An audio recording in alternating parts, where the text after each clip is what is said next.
Oke, selanjutnya adalah analisis kolom dengan rumus pendekatan untuk kolom tampang persegi panjang, kondisi terkendali tekan ya. Maka Anda akan menggunakan rumus ini. Saya rasa Anda tinggal terapkan saja ya untuk yang terkendali tekan. Lalu ini untuk yang transisi dan terkendali tarik. Lalu untuk penampang lingkaran ya, ini penampang lingkaran, ini sudah didefinisikan D diameter luar, ini DS diameter of steel ya, steelnya. Lalu kondisi regangan berimbang, kolom diekivalenkan menjadi penampang persegi panjang. Jadi lingkaran dibentuk seolah menjadi penampang kotak. Lalu ini adalah kondisi terkendali tekan, ini adalah kondisi transisi dan terkendali tarik. Ini untuk yang lingkaran ya. Jadi yang pertama ini khusus rektangular. Lalu ini sirkular, yang mana pada akhirnya tetap diwakilkan sebagai rektangular. Dan ini adalah rumus untuk rektangular tekan. Singular sirkular tekan, dan ini untuk yang sirkular tarik. Intinya prinsipnya sama ya. Saya rasa si PN lebih dari sama dengan PU. Lanjut adalah analisis kolom dengan solusi eksak. Di sini kondisi terkendali tekan dengan tulangan tarik. Belum dulu ya. Memang seperti itu ya, artinya tekan ya berarti kondisi terkendalinya tekan, maka tulangan tarik belum dulu. Apa yang dimaksud bila E kurang dari EB, sehingga PN lebih dari PNB dan C lebih dari CB. Tulangan tekan mula-mula diasumsikan F aksen S sama dengan FY. Jadi ini asumsinya tulangan tekan sudah luluh. Selanjutnya kita punya ini ya, rumus ini. Tadi di atas saya rasa sudah disampaikan. Lalu tulangan tarik yang belum luluh ya, pasti belum luluh. Sehingga letak garis netral dicari dengan meninjau kesetimbangan sigma momen terhadap titik tangkap beban P sama dengan 0. Maka menggunakan rumus ini ya, CS, CC, dan tension T-nya. Compression of steel, compression of concrete, minus tension. Rumusnya sigma momen lah ya, prinsipnya sama. Jadi tekan sama dengan tarik, sehingga tariknya pindah maka menjadi minus. Bila tulangan tekan memang sudah luluh, maka PN sama dengan CC plus CS min T, MN sama dengan PN. Syarat agar kolom aman. Nah ini. Si PN lebih dari PU, si MN lebih dari sama dengan MU. Apabila tulangan tekan ternyata tidak luluh, maka letak garis netral C dihitung ulang dengan, nah ini. Kalau ternyata tidak luluh. Selanjutnya diagram interaksi kekuatan kolom. Kapasitas penampang kolom untuk memikul kombinasi beban aksial dan momen lentur dapat digambarkan dalam kurva.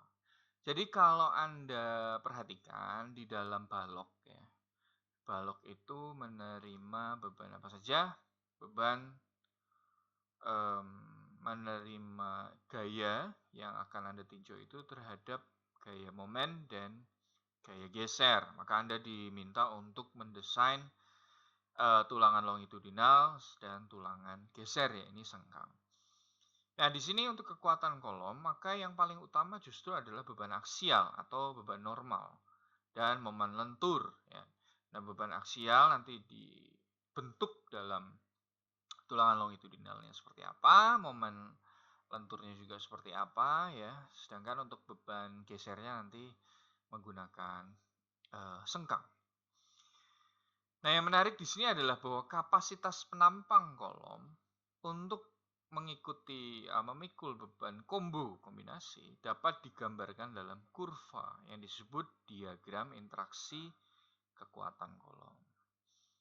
Diagram interaksi kekuatan digunakan untuk menganalisis kapasitas kolom saat memikul berbagai kombinasi beban aksial dan momen lentur akibat beban total berfaktor. Kalau Anda masih ingat di dalam soal UTS ya ataupun yang sebelum-sebelumnya bahwa saya memberikan soal kombinasi ya 1,4D dan 1,2D plus 1,6 L ya.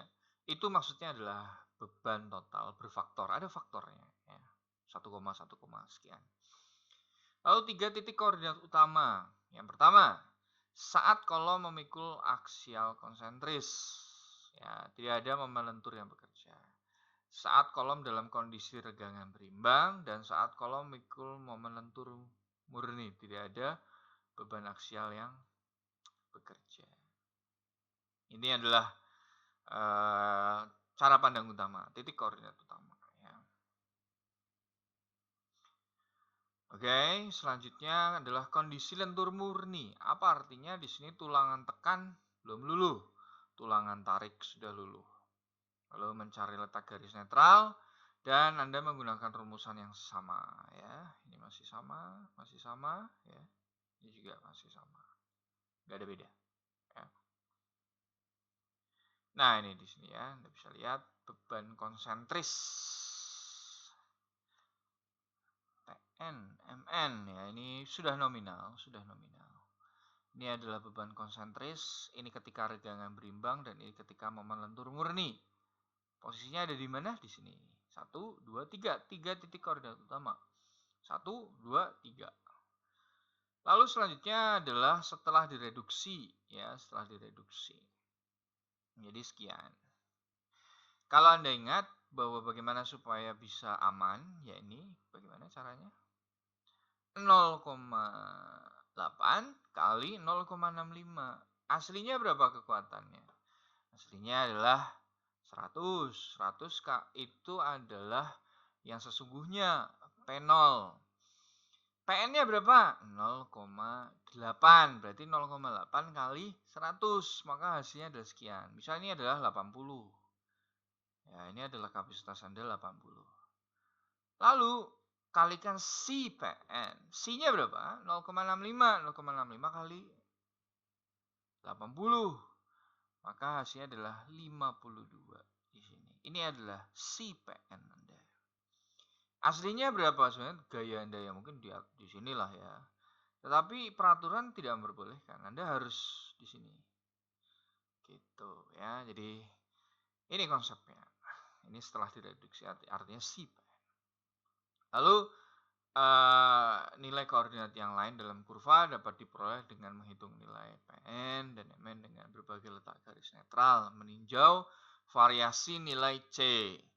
Kolom aman memikul beban bila koordinat beban aksial PU dan momen lentur MU terletak di dalam kurva yang sudah direduksi. Intinya apa?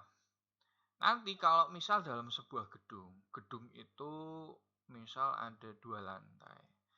Gedung itu total punya 16 kolom, contoh aja ada 16 kolom. Nah, kolomnya ukurannya sama, ukurannya adalah misal 40 kali 40 ya, cm. Sehingga 16 kolom itu PN dan MN-nya itu harus ada di dalam sini. Ya, harus ada di sini, harus ada di sini, harus ada di sini dan seterusnya. Ya, di sini. Kalau di dalam sini maka desain kolom Anda aman. Tapi kalau di sini berarti tidak aman. Ini tidak aman. Tidak aman.